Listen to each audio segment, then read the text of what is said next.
We're picking up our story from last week where we left off with Zechariah. He goes into the temple. Remember, against all odds, he's the one chosen. 18,000 priests. Maybe you get chosen once in a lifetime, maybe not.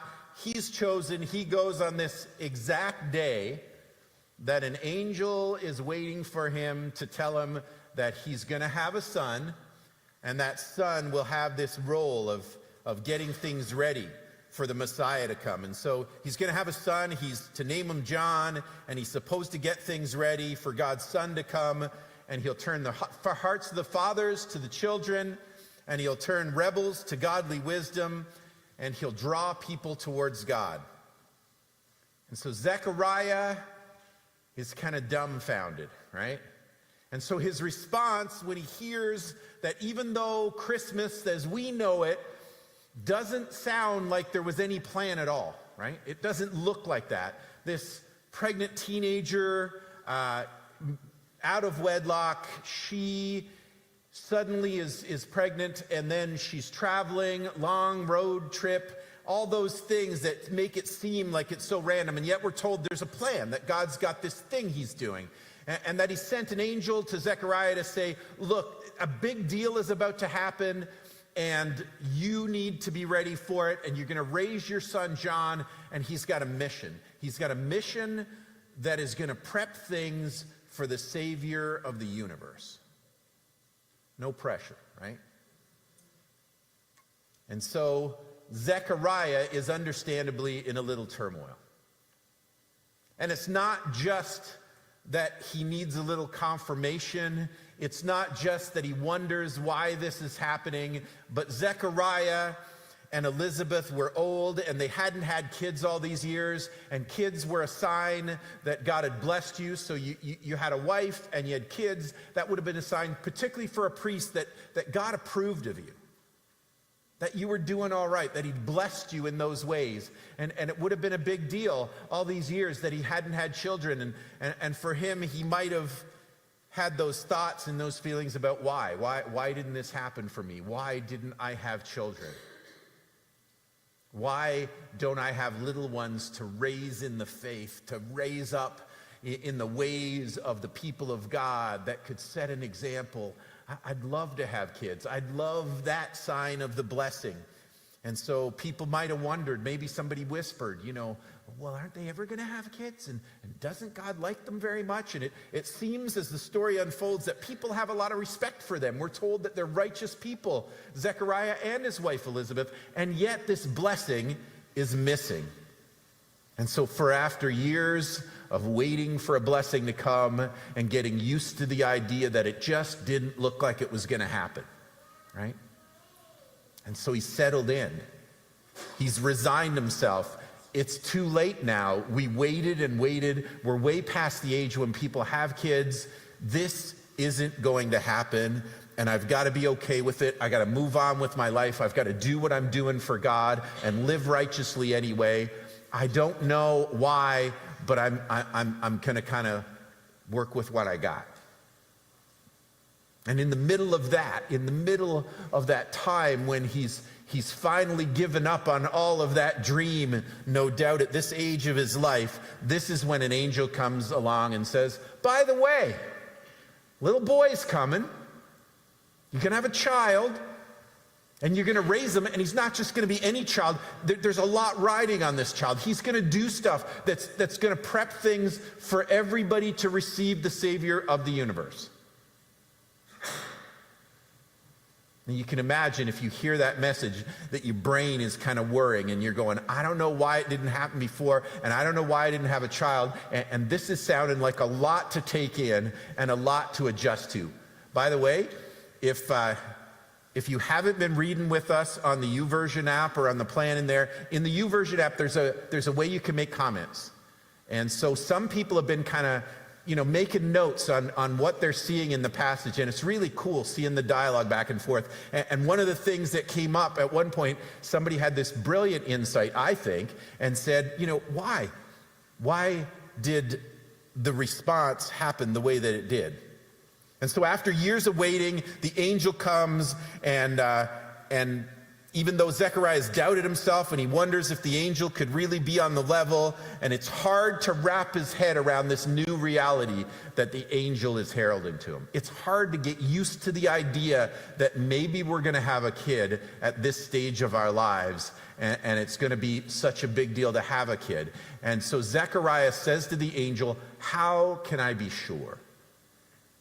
Like, this is too good to believe. How can I be sure? Can you give me a little assurance here? Can you let me know why this is happening? Can you give me an explanation? I don't feel like it's safe to trust it. Can you give me a little more to go on? I'm an old man now. My wife is also along in years. And it's more than just the fact that they had been infertile for so long. It's the fact that they had grappled with all of this for so long, and so much that he'd gotten used to." And so Zechariah says to the angel, "How can I be sure this will happen? I'm an old man now. My wife is well along in years, and I've been faithful all these years, and I've not been blessed with a child. And how do I dare to hope? And I need a little more to go on. And could I get a little proof? Can you give me some assurances?" Did he dare hope that the waiting and the wondering and the doubting could be over, and he could really be holding a blessing in his arms in 9 months? And so he feels like he needs some proof. He says, "How can I know?" And then the angel says, "I am Gabriel. I stand in the very presence of God. It was he who sent me to bring you this good news. But now, since you didn't believe what I said, you will be silent and unable to speak until the child is born. For my words will certainly be fulfilled at the proper time." I don't know about you, but when I read that, and maybe it's the tone I'm giving it, but I don't think so. There's something about the way he says it that's like Gabriel's going, "Do you know who you're talking to? Like, I'm an angel.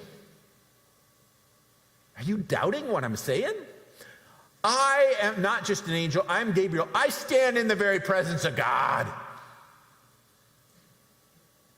That's not enough for you?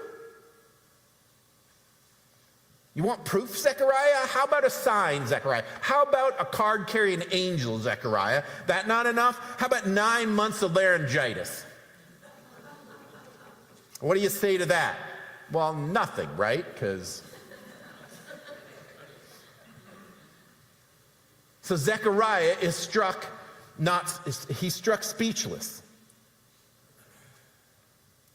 So does this sound like a harsh punishment? That's what came up in our reading. It was the grappling with, it is a lot to take in. And when an angel visits Joseph and he visits Mary, and they kind of ask, "How's this possible?" And Mary asks, "How is this possible? I haven't, been with a man, and how is it possible I'm going to have a child?" And not to spoil alert the rest of the story, but she doesn't seem to get this kind of response. And so it may seem harsh. It may seem like a punishment.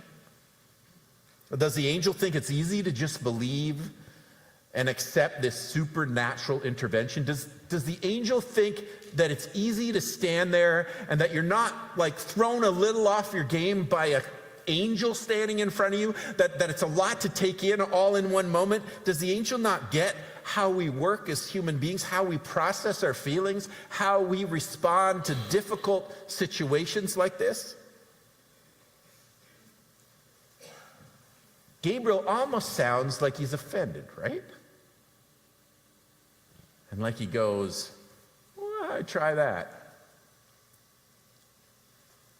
But I wonder if there isn't more to it than that. I wonder if there wasn't this kind of sense that something else was going on. I think it's a great question, why does it sound like punishment? Because it really does sound like that. But I wonder if there's something deeper. I wonder, for example, what kind of husband Zechariah was for the next 9 months. I wonder if Elizabeth didn't find him to be an even better listener than he was before. And so it doesn't take long for Elizabeth to get pregnant, and maybe the silence, maybe that wasn't so bad on on Zechariah, and now he finds out that it's all really, really going to happen. Maybe silence in our lives can be awful and it can be wonderful. Maybe there are moments when we find that the silence is awkward and it's hard and we wish somebody would speak up, and there's other times when silence just seems so appropriate that somebody who breaks it, you feel like they've done something wrong, like the silence is exactly what you need. When there's no voices and no turmoil and no busyness, when it's just that quiet moment. And we human beings, we can have a really weird relationship with silence. We can love it and we can hate it. We can have it at times when it's really great, and we can have times when it's like, I just want somebody to say something. Silence can be strange that way. It can be a curse and it can be a blessing. The thing is that God got quiet once too, right? You remember when we looked, was it last year, year before, we looked at the prophecies that led up to it. And when you get to the end of the Old Testament, in the last book, Malachi, you get this story of how God goes silent. And after that period, in the intertestamental period, between the Old Testament and the New Testament, 400 years, and the people of Israel didn't have a prophet show up to say something from God. It was like God had gone completely silent. Like he had nothing to say to people. He's like, it was like he was the teacher at the front of the classroom going, when they all pipe down, I'll continue with my lesson. And the teacher just stays silent until all of a sudden the kids are like, shh, stop. There's something going on. Like she's not talking anymore. And yelling at them wouldn't have been as effective as the teacher going silent. Bigger scale, but it's like God has gone silent, and all of a sudden they're going, oh, this is serious. And they're waiting for a voice to come up. They're waiting for the silence to end. It was like God got tired of talking because no one was listening, and so he just stopped.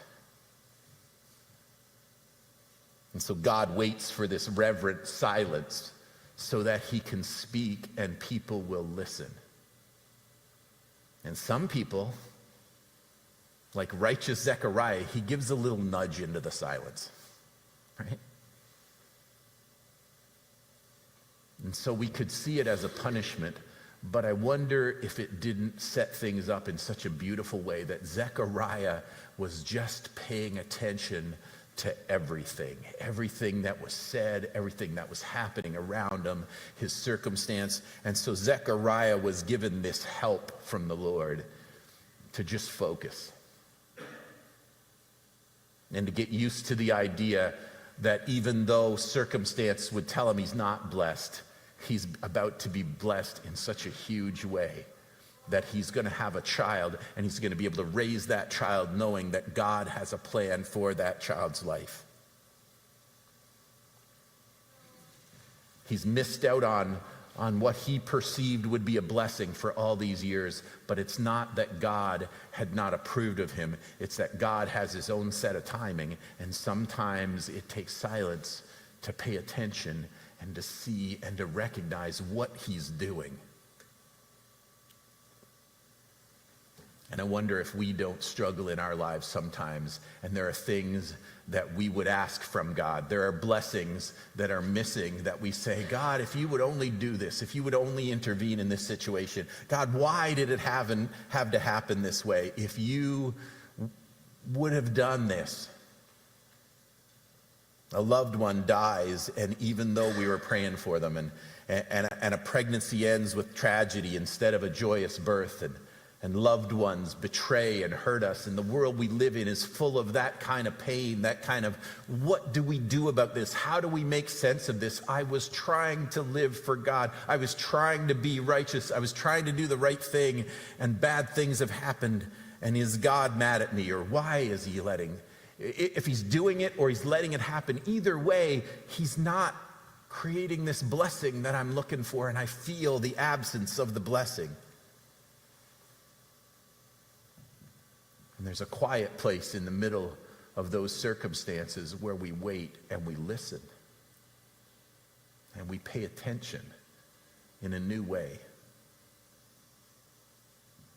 And we wait for God to fulfill his promise to put our lives back together. And we let him do what he's going to do in the way that he's going to do it. And we listen for him. Where we don't ask him just for the blessing we want, but we submit ourselves to what his blessing looks like for us. We don't do what we want. He doesn't always do what we want or when we expect it, but keeping his word and blessing those who seek him, that's what he does. And so what's next? When Zechariah's week of service in the temple was over, he returned home, and soon afterwards his wife Elizabeth became pregnant and went into seclusion for 5 months. "How kind the Lord is," she exclaimed. "He has taken away my disgrace of having no children." And you and I, we are in that place where we wait on a God who we don't always understand and whose blessing doesn't always look like blessing to us. And there were things that we would have asked of him that do not happen, or they don't happen in the timing that we expect them to. And in those moments, the smartest thing we can do is wait and listen and give him our full attention. So Zechariah waits, and he listens a lot. And he prepares himself for what's about to come. And in the next 5 months, his pregnant wife is filled with joy, and he sees the smile on her face every day when they wake up, that she can't believe she is going to have a child. And it can be hard to listen. It can be hard to listen, to hear God's words of correction or focus. It can be hard to hear from him what we do not want to hear, when the answer isn't what we've asked for. But he is a good God, and we can trust him.